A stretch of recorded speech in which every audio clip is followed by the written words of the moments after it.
Well, welcome to St. Hilda's, and thanks very much for coming into this church when it's 20 degrees colder than outside and sacrificing your lovely Saturday afternoon. I hope it's worth it.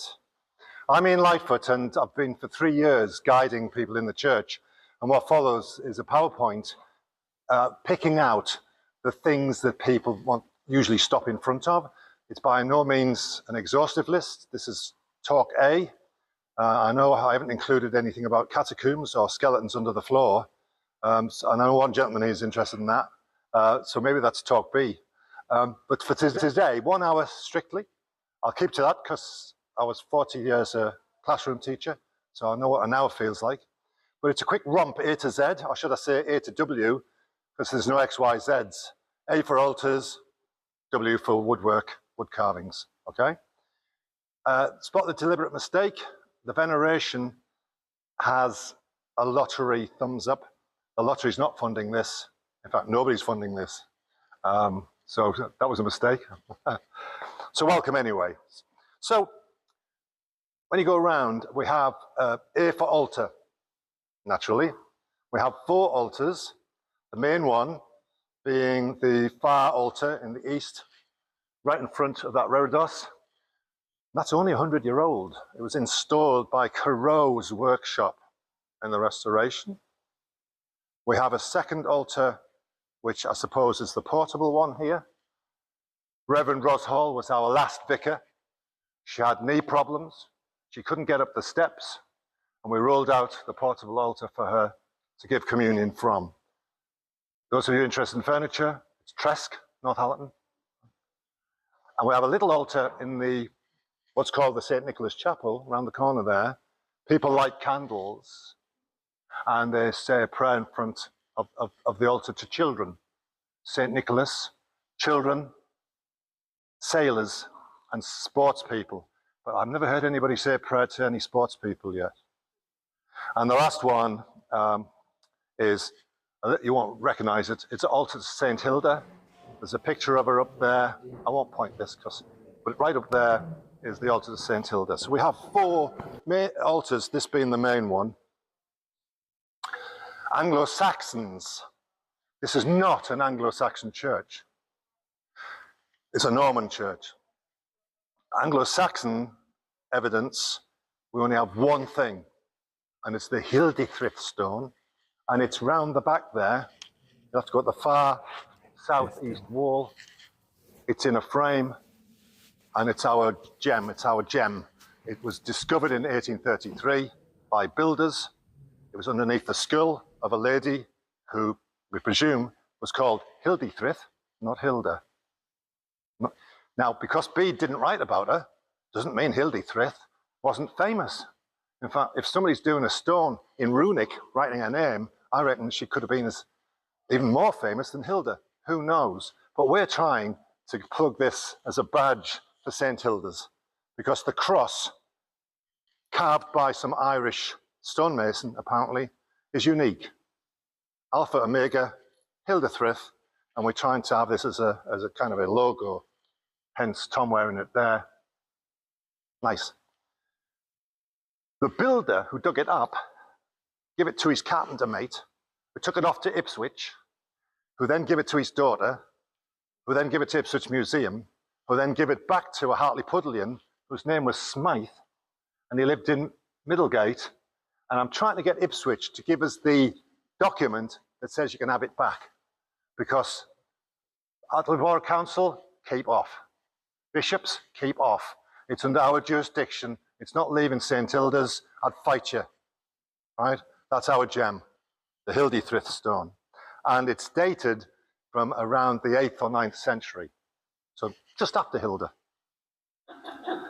Art. We haven't got any expensive art, would you believe? But we do have little illustration from a bookplate illustrator. It's a print, not worth anything. We have a Bob Watson who donated his drawing round there. That's the museum's corner. And he's given us his charcoal drawing, Bob Watson. We have a print by Frederick Shields. Relax, it's just a print. And a reproduction of St. Hilda in Hartlepool painted by James Clark. He's the artist who painted the bombardment.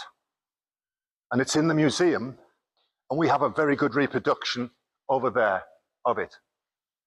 Deliberate mistake, he's put columns in, and they don't come for another 500 years. I wonder if that's deliberate or what.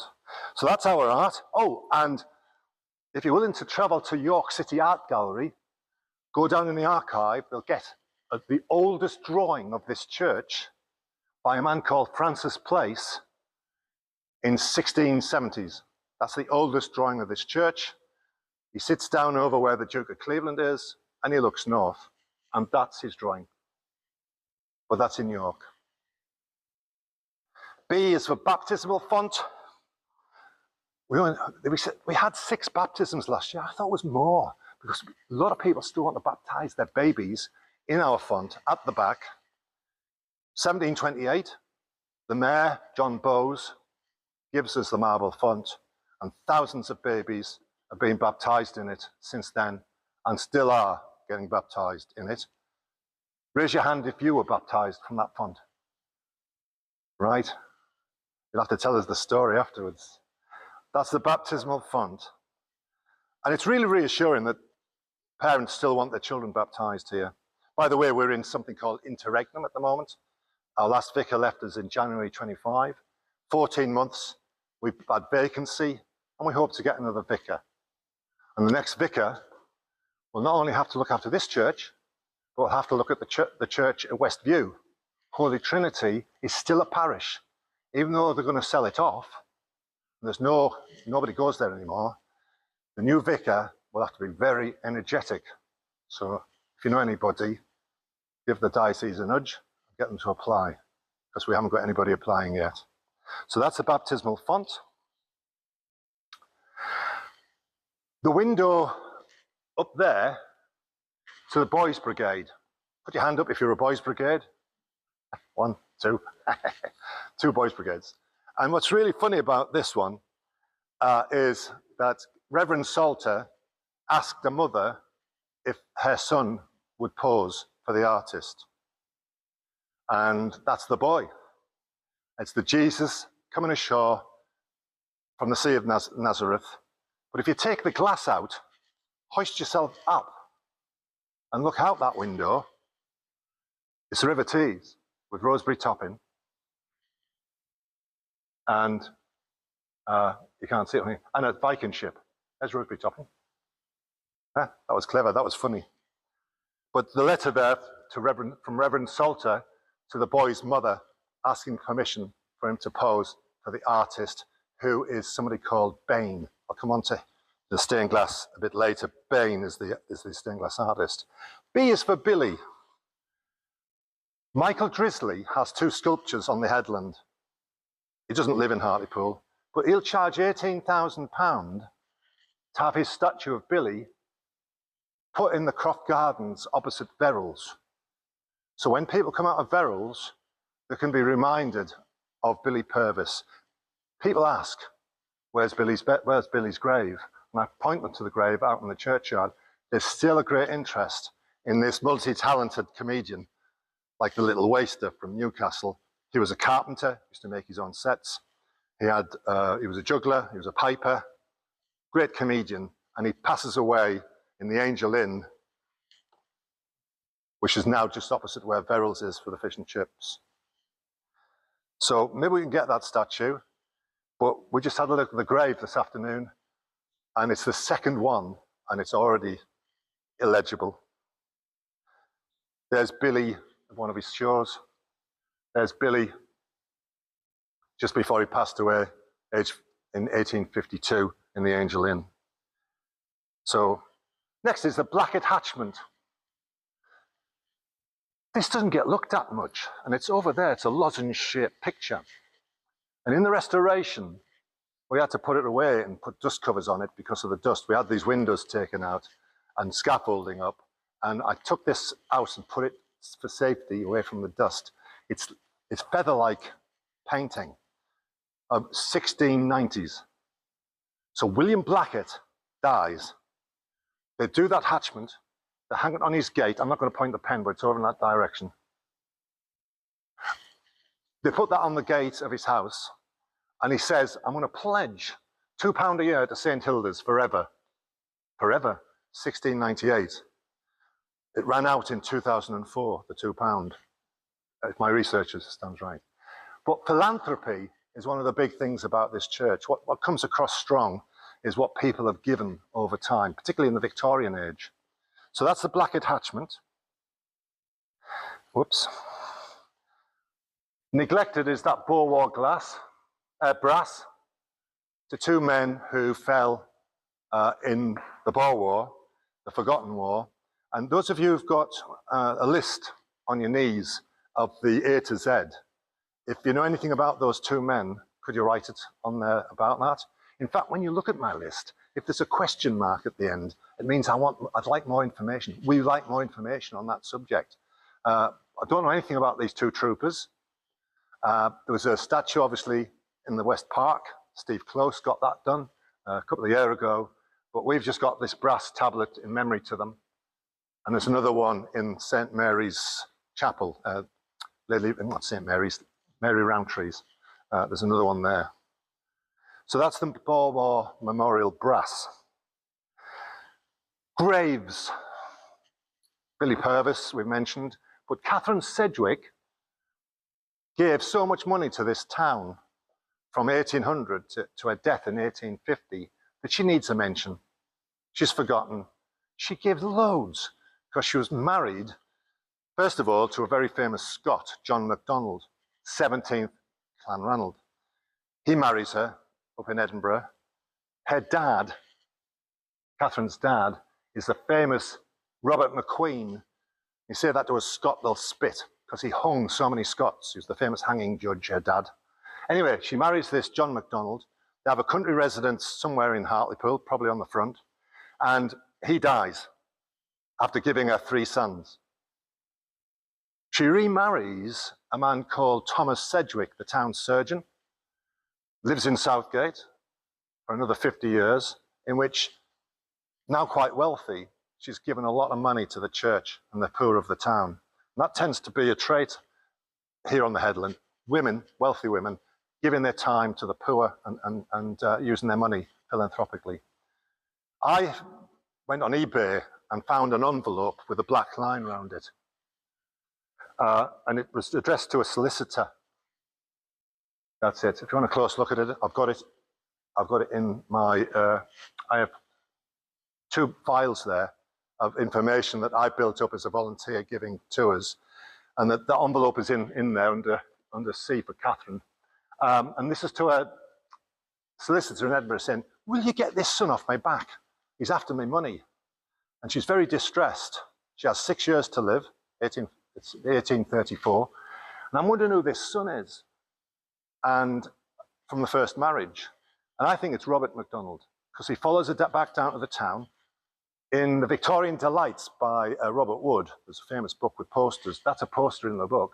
Mr. MacDonald, that's her second son, Robert, is being funded by her to do a Highland jig and an event on Scottish stuff back in the 1840s. She dies in 1850, and he follows her into her grave, does Robert, in 1862, 12 years later. So she doesn't get rid of him. I don't know where her husband is, Thomas. I think he's buried further up in a different grave, Thomas Sedgwick. But it's an interesting story of a forgotten lady who should really be remembered. And her grave is, if you go down to the far east gate, go left, it's in there, the grave's there. You can see. That's where it is. The brass is gone. Somebody's took it. That's the grave. To Catherine. C is for cruciforms. It's a church after all.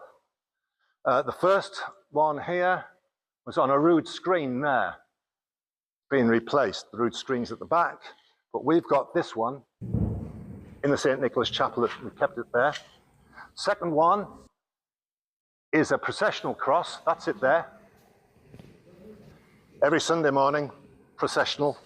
The choir and the priest follows the cross and the recessional on the way back, and it's housed there.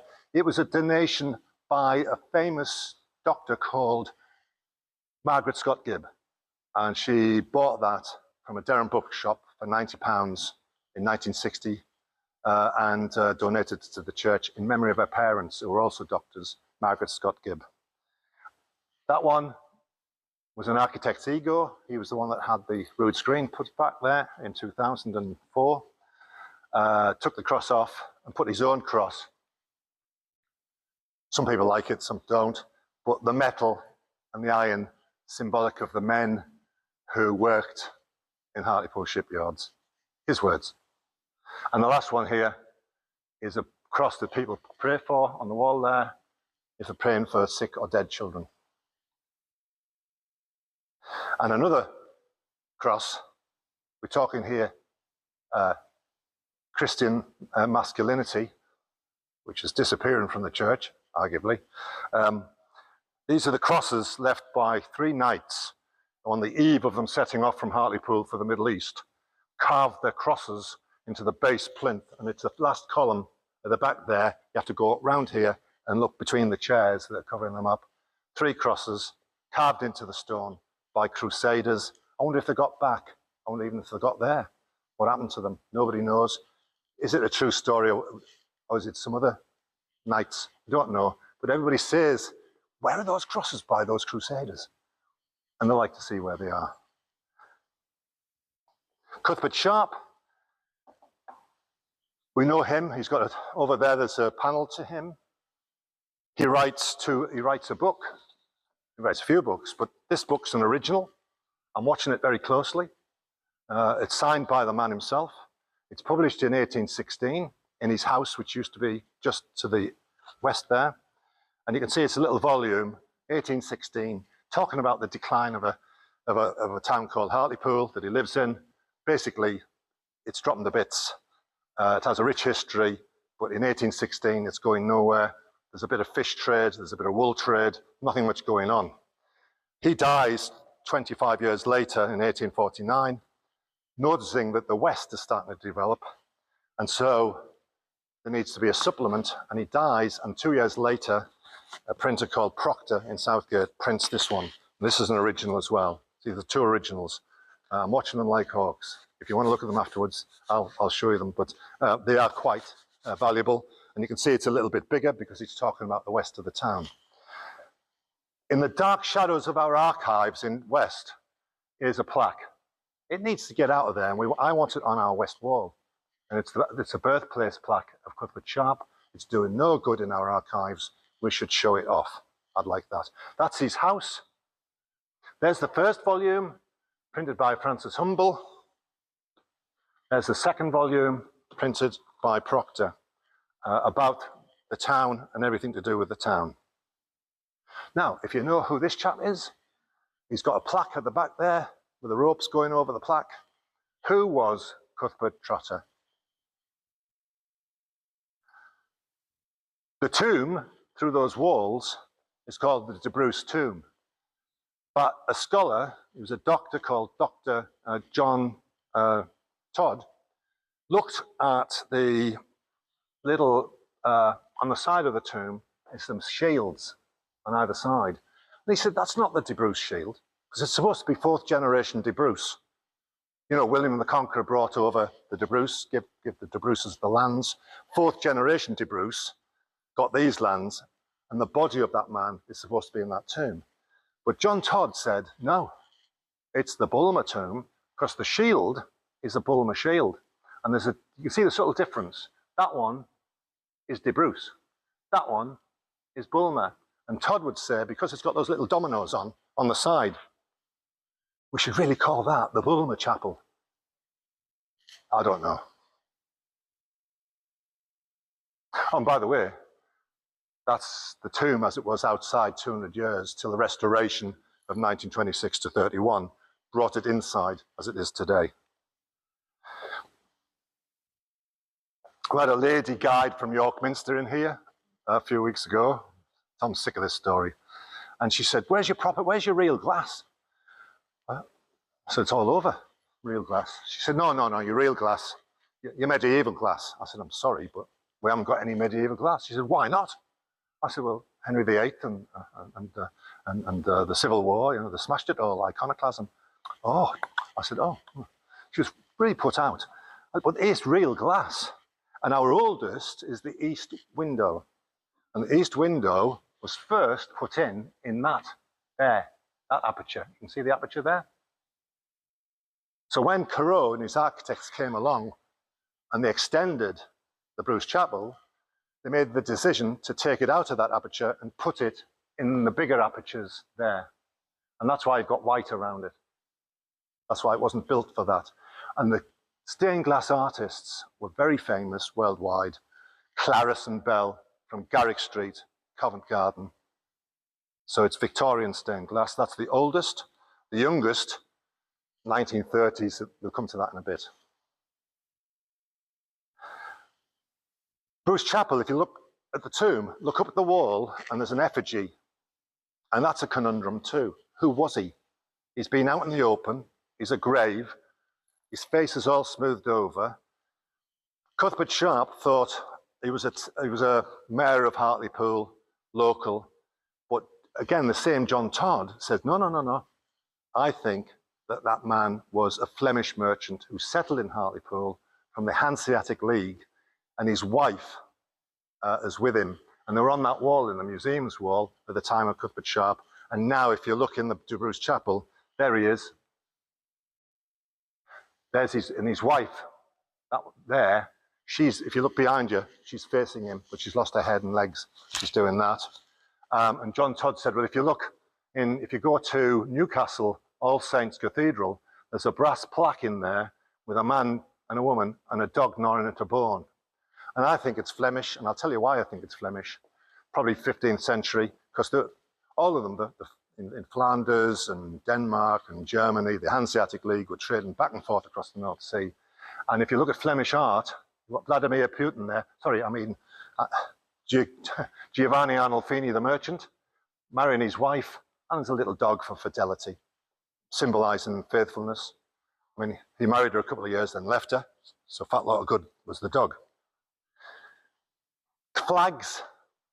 We had St. Paul's Church, Salem, North Carolina, and I'll give them a tour, because their church, built in 1927, is a smaller replica of ours, and they were most impressed with ours, but their church had flags flying out of the columns. I just thought, wouldn't that be lovely? To have flags flying out the columns, that'd make it quite grand. I like flags. But our flags are Boys Brigade, we've got military flags, and these are them located there if you like flags. So F's for flags. Floorstone memorials are largely over here in the sanctuary. That area with the blue carpet is known as the sanctuary. We've got, first of all, that one there was when the time team came, they revealed a nun near where Jennifer lives on the front in the garden. Remember that, the time team? They did a dig, they dug up the gardens. She's buried in there. Next, when they knocked Henry Smith's school down, they dug up and they found Franciscan friars' bones, and they're in there. Salter, I don't think is in there, but he's got a plaque to himself. Margaret Scott Gibb, she's got a plaque to her in front of the baptismal font. And tell me who that is, because I haven't a clue. That's near the baptismal font as well. So if you know about that, let me know. Because people ask and I can't say. This talk was scheduled for us opening the church up, viewing through those doors. We had those glass doors put on so that when the church is locked, the public might go through the Galilee Chapel. It's called the Galilee Chapel. Not many churches have a Galilee Chapel. Durham Cathedral has, that's where Bede's buried. But we have our Galilee Chapel, and we wanted it the architect wanted it so that people can come through back and forth during the day when the church is locked and still look down this beautiful nave. The glass people have not managed to put a proper lock in, so we can't do that yet. But I've still gone ahead with my talk. But the idea was the celebration of the opening of the Galilee Chapel, first time since 1929, when it was closed. Because in 1929, you could walk right through it. This is the door you've just walked through. You've come in and you've turned right. And there was a lamppost in it, and it was a thoroughfare between High Street and Durham Street, and you'd come right through. It was open to the public. Well, when the architect said, oh, let's make it up to the public again, horror. The young will be out with spray cans. They'll be setting lights at the place. Anyway, we got our way, and we are going to open it once we can get the doors locked when there's nobody here. Just in the summer months, just in the hours of daylight. And if you believe that the Hartlepool monkey was hung on that beach, he was probably tried in the Galilee Chapel, because until 1866, when the Borough Hall opened, the magistrates met there, the law courts, the aldermen, that's where they had the meetings, in the Galilee Chapel. And that's where our toilets are right now. We have security cameras in there right now. So let's open it up again. And of course, a big family name in Hartlepool was a merchant from Denmark and Germany, the Geipel family, the Geipel or the Geipel, who were German stroke Danish. I don't know enough about them, but there is a memorial window in memory of the family, of his wife, of William and Margaret. And then there's also, this is the window over here, in there, that side. And the other one is in the meeting room on the right as you go out, and that's in the memory of their children. And that's the youngest piece of stained glass. You'll see it in the meeting room. There's two blank windows either side of it. To me, it's the weakest art-wise. Sorry, I was an ex-art teacher. But it could be better, and it's the most recent, and it was donated by the family in memory of them in 1939. We haven't had a piece of stained glass work since. I think we should. And on either side of it, left and right, you'll see there's two windows there waiting for a design. So any suggestions? I think we should have an Eidfrith window, to entertainment. Anyway, that's another thing. The Hartlepool seal, you'll have to go to the bench right at the very back on the left, pull it out, and you'll see the Hartlepool seal, except it's in reverse. The dog attacking the stag is coming in from the right, whereas originally it's coming from the left. Well, big deal. But that was the Hartlepool seal given to us by King John in 1201, when the Crown got its first main charter. But it's not original. Yes, there were deer who came down to drink at a place called the Slake in ancient times. They found antlers, arrows, but the idea was older than that. It's not original, sorry to disappoint. But if you go to a place called Daycare, there's a Daycare stone with just that on. There it is. A stag being attacked by a dog. If you go to Scotland, St. Vinnians, you'll see another stone where there's a stag being attacked by a dog.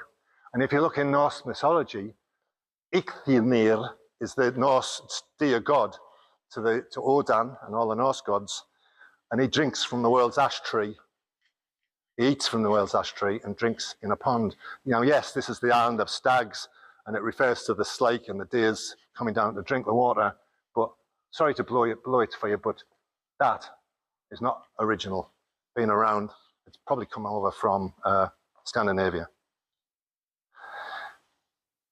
Henry Smith, another philanthropist like Blackett, his board is a big board, all the charities. There's a lot, you could do a lecture just on the man himself, but in the 17th century, he gave a lot to the town. Henry Smith School, put your hand up if you went to Henry Smith's. Right, we'll make notes afterwards. And then Henry Smith was one of the charities that benefited education, and of course the hospital as well. And that is from Cuthbert Sharp's book, Henry Smith, Alas Poor Yorick. Another good stained glass window to Esther Ormsby is the True Vine. It's over there, gorgeous piece of stained glass. Now, Esther Ormsby was married to Mr. Ormsby. I've forgotten his name, first name. I'll come to him in a bit, the Ormsby family. The Board of Incumbents at the back there, we've just added the last one. Oh no, it's not on this one. It is actually on the real one. Ros Hall. She left us in 2025, retired. I haven't had a vicar since, but that just shows you all the vicars. So if you have grandparents or parents that were married here, or indeed yourselves, you could see who the vicar was who married you, or if people who had funerals here, who was the vicar conducting the funerals. They're all there, and they're taken from Cuthbert Sharp's book on the town. Another philanthropist was Jane Bell. She's buried under the chancel. When Coroa restored the church in 1930, they put the chancel floor over the top of her. They took the brass and put it there. Children used to do rubbings from it. That's the Jane Bell brass. Again, like Catherine Sedgwick, Jane Bell was a philanthropist. These are the memorials now across here. Who was this fella? He had a ship called the Voyager, and his memorial is on one of these walls. It's up there. And you can tell he has something to do with shipping. He was a master mariner because there's the symbol on the top. Who was he? Who was she, his wife? If you let me know on there, if you know. There's a window there in the sanctuary based on the Holman Hunt pre-Raphaelite painting, Jesus, Light of the World. This is the one where Holman Hunt nearly froze to death in his back garden, doing his garden shed in the winter. And he puts the figure of Christ in. And Christ's knocking at the door, and there's no latch. You have to let him in from the inside. That's the symbolism. And there's 3 of them paintings, one in St. Paul's, one in Cambridge, and one in Manchester City Art Gallery. But we've got the stained glass. Behold, I stand at the door and knock. Now, the stained glass artists who've done this are called Heaton, Butler, and Bain. And they're by far, we have the majority of these stained glass artists in this church. I'll come to them in a minute. Heaton, Butler, and Bain. Who was Joshua Emerson? Who made the lectern? I don't know. This one was a gift of Elizabeth Hodgson of Sedgwick House. That brass, probably worth a lot of money. There's a medieval mural just near the porch. Don't get excited. It's just them lines that are left. That looks like some sort of border. But there was a wall painting there from medieval times, just over that corner there. Medieval stones were kept and looked after by the architect Coroa when he built his extension and finished in 1931 with that wall. He decorated all around the outside of there with various bits of the old medieval St. Hilda's, didn't throw them away. And that's what they look like. If you want to tell us about any particular one, I would like to know more about the sheer stone, particularly because people talk about that. There's also a stone there on the far wall, which is basically an etched outline of a ship, probably 15th century.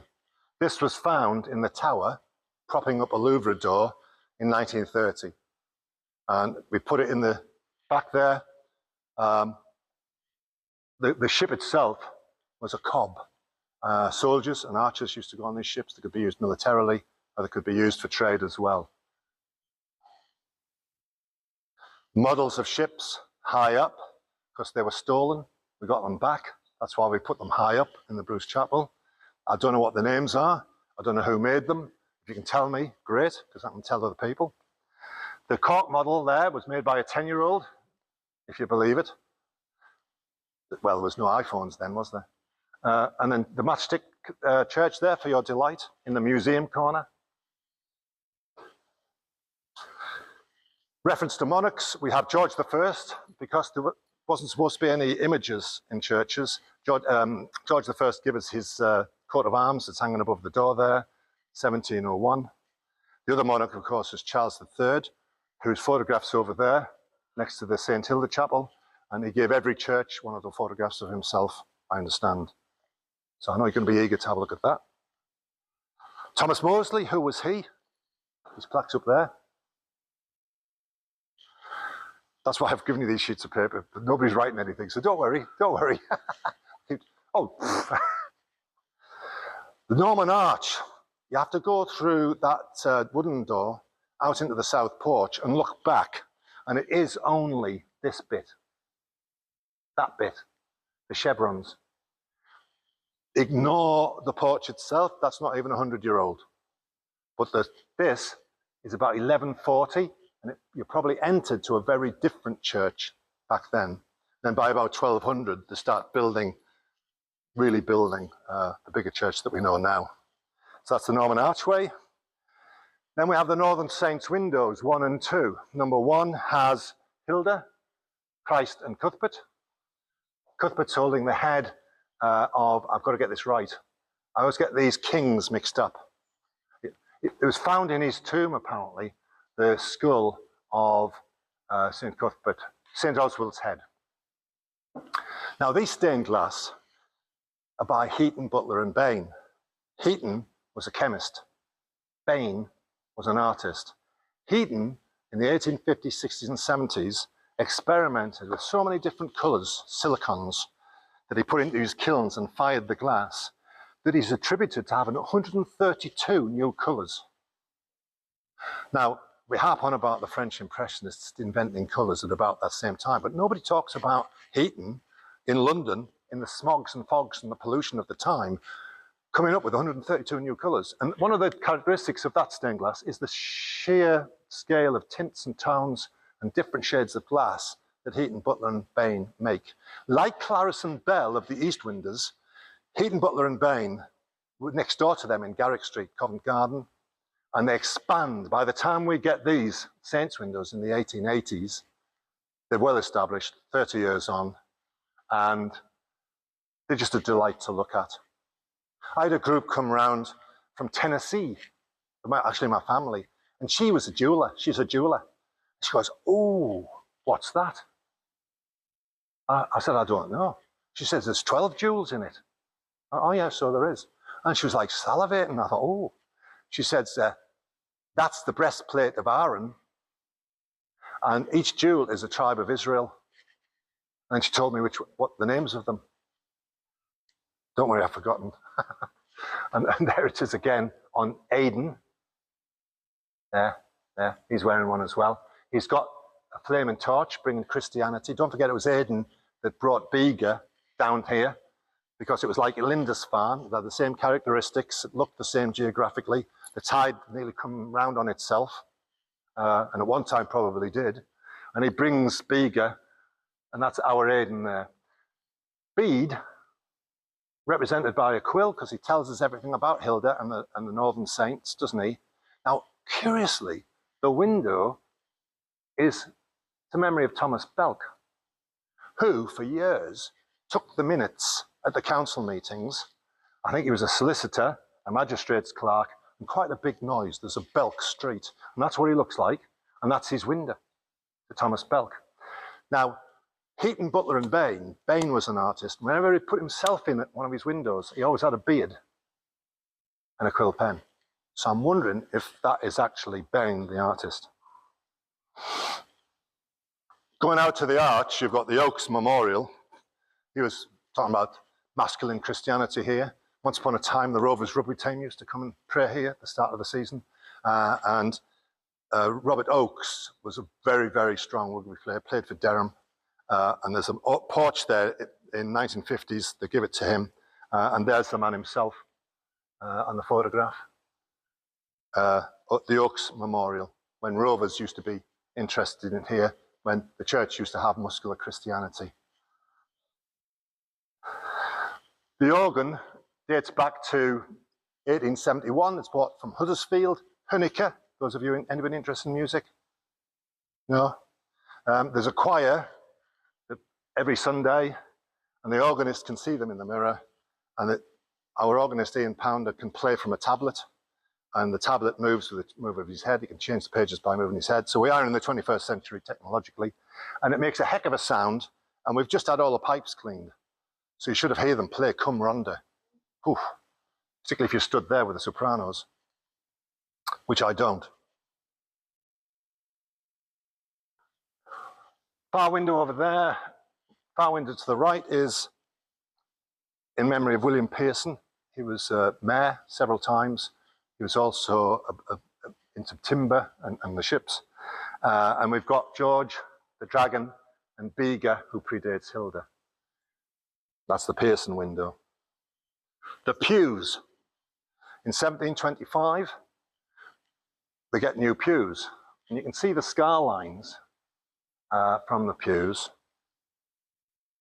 like over there, where they went in. Now, the nearest you're going to get to this is go to Whitby, St. Mary's. They've got family pews still. But by 1725, all the oi polloi families of the town had their own family pew. You, sir, are sat in my pew, because my great-great-great-great-great-great-great-grandfather, William Sedgwick, that was his family pew, sat there. And they would face the vicar. Now, the staircase went up here. Fire and brimstone sermons, like they don't do now, in the 1720s, 30s, and they would all face this way. So the pews here, all the seats would be facing that way to look at the vicar, not at the altar. And that was just high enough to throw a pinch of snuff over the top of the next family. That's the 1730s, at the time the baptismal font arrives. Piscina, where they used to do the washing up. No, where they used to do the baptismal and then clean the dishes. The ancient little watering hole there for the old priests. Processional cross. This is Margaret Scott Gibb. I mentioned it earlier, but she donates it to the town. There's the letter that says she wants to donate it. I've got the evidence in the book over there of that faculty. For this lecture, I've been to Durham, Palace Green, got all the faculties that they can give me. I went to the Story in Durham, got all the faculties that could give me Teesside Archives. So I've done a lot of research, and they can give you the opportunity to photograph some of these original letters that ask for certain things to happen. And this is Margaret Scott Gibb herself, getting out of her car, about to enter the hospital, the old Hartlepool hospital. The reredos was installed at the same time as the altar, at the time of the Corot restoration. I don't know whether you know about the Corot. It was a big restoration. William Gray gave a lot of money to the architect. So they got the second best architect in the country, William Corot, and he set two over 6 years. And by March of 1931, he'd fitted the roof up there. That was the last bit to go in. In the March of that 1931, my nana and granddad stood at the altar. Reverend Salter married them, and the stonemason stopped banging, had a bit of a rest. But that was all installed at the time of Edwin Ormsby. And Edwin Ormsby was vicar for the longest of ever any vicar, about over 40 years. And he dies in 1916. He was heartbroken because the First World War broke out. I think of all the funerals he had to conduct. So him and his wife have various memorials to them all over the place. But Edwin Ormsby was here at the time. That's his the memorial to that. He died. He finishes in 1916, of course. And there's some of the restoration photographs.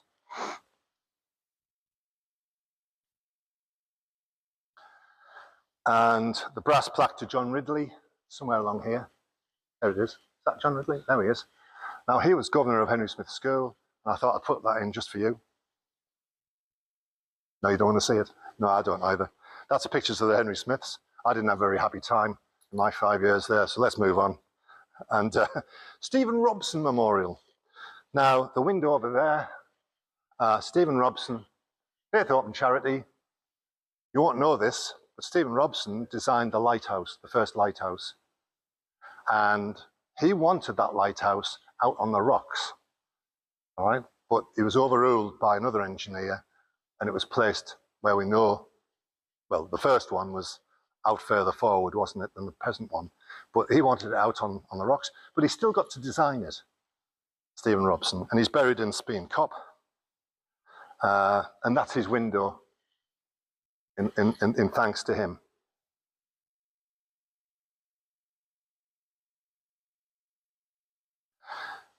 Not many people know that that window over there is the Royal Garrison Artillery's contribution to the church. In the 1920s, Colonel Robson, the fire commander during the bombardment, had the society have whip rounds in the town, and they funded that window.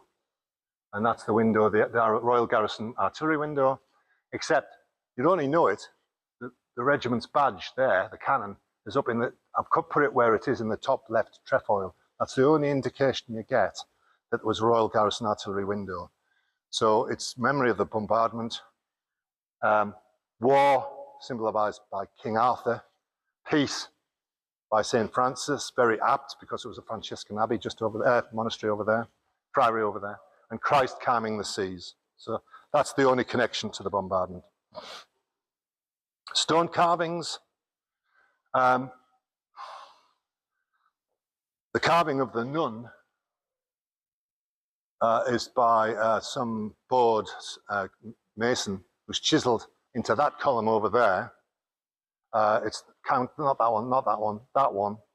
Around the back, you might have to put your light on it, but it's either two nuns, there's the head and there's the head, or it's one nun and that's her hands.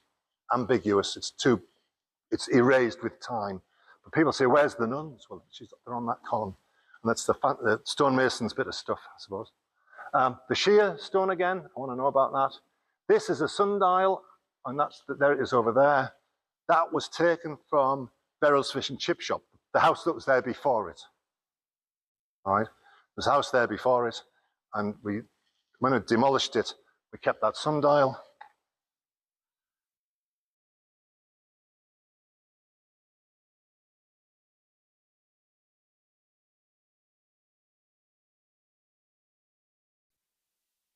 I'll come to that in a minute. But Reverend Taylor, that's his window. Reverend Taylor was a Protestant firebrand. He enters this church in 1832. By 1834, he's the vicar. He comes out of parsonage in Middlegate, and he stays over at the Duke of Cleveland for a bit. We know that for a fact. When he heard that the Catholics were coming to the Headland, he knew that Canon Bell was on his way, and he sends a posse of proddies to meet Canon Bell at the North Gate. And they're obviously being told some devil was turning up in the town. And they went down, and the woman at the front grabs the reins of Canon Bell's horse and looks at him, and he thought he was going to get beaten up. He said this, Canon Bell, thought he was going to get a roughing up. She went, but he's now but a man. And from then on, there was a hostility of the current Protestants to the Catholics. And of course, as the Irish came in to build the West Docks, more of the pews were filled in the Catholic Church. We then get St. Mary's in 1850. And the two are as bad as each other. Canon Bell and Reverend Taylor ring the bells louder than each other. They invade each other's meetings. One of Reverend Taylor's flock has a baby that is going to die.